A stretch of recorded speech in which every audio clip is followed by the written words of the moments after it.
غونډو لړۍ همدلته پای ته رسیږي. د لوی پکتیا د ځوانانو ګډې جرګګۍ د دوی نه مننه. دوی هم د خبرو کولو وخت درلود خو وخت کم دی نو خپل وخت یې موږ ته راوبخه.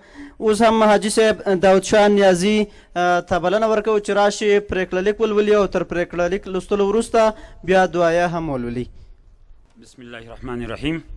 لا تقتلوا لما يقتلوا في سبيل الله اموات بل احیاء ولكن لا تشعرون. یو معجزه هم دا ده. غازیان وایي مړه نه دي، شهیدان مړه نه دي، ژوندي دي. 90 کاله بعد یادېږي. دا د ژوند یوه نمونه ده، افتخار ده زموږ دپاره. بسم الله الرحمن الرحیم.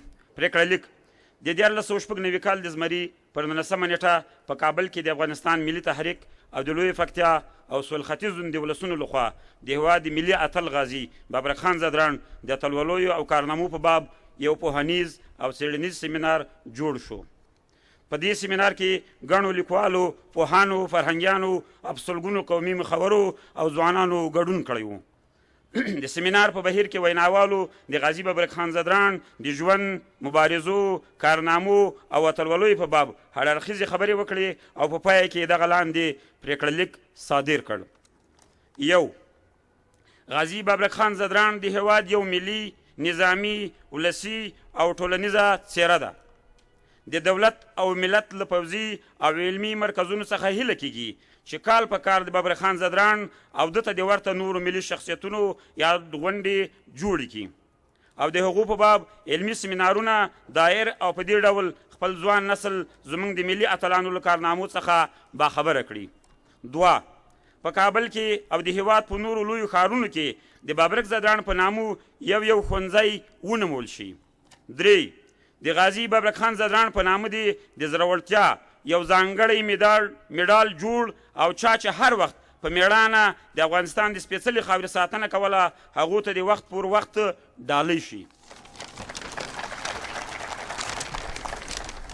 څلور، د بابرک چمن سیمه چې د همدې غازي په نامه ده هلته د همده په نامو لویې لوحې نصب شي او هم د په همدې سیمه کې یوه څلور لارې د ده په نامه شي او یو څلی د هم پرې جوړ شي. پنځه، په خوست کې د بابرک خان ځدراڼ په نامو پوځي تاڼه یا چوڼۍ ده د اتلولي د یو سمبول په توګه له سره په ښه ډول جوړه او په عصري پوځي وسایلو دې سمبال شي.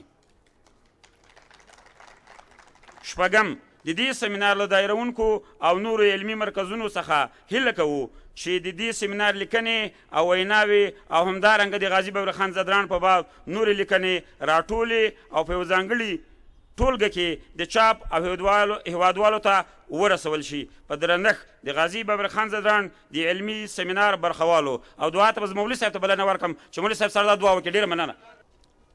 بسم الله الرحمن الرحیم. الحمد لله رب العالمین والصلاة والسلام علی سید الانبیاء والمرسلین. دعا وکړئ چې خدای ټوله دنیا کې خصوصا افغانستان کې امن او سوله راولي. پروردګاره چا چې د موږ د پاکې خاورې ته جګړې راوړي او چا چې د پاکې خاورې ته اختلافات راوړي پروردګاره دا جګړې او اختلافات د هغې ملکونو ته انتقال کړي. یا الله نور زموږ په ملک کې پروردګاره د ټولو قومونو د ټولو ولسونو ترمنځ مینه او محبت او الفت واچوئ. پروردګاره ذاته خدایه دا ځورېدلی او کړېدلی هېوادوال او دا ځورېدلی او کړېدلی مظلوم ملت نور د دې بدبختۍ نه وژغوره. پروردګاره که د موږ اعمال ناقص وي موږ د خپل اعمالو په وجه کړېږو او ځورېږو خدای موږ اعمالو ته مه وګورئ.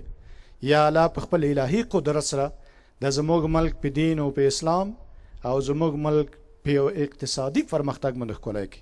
خدای نور موږ د دې محتاجۍ او د دې غلامۍ نه خلاص کړي.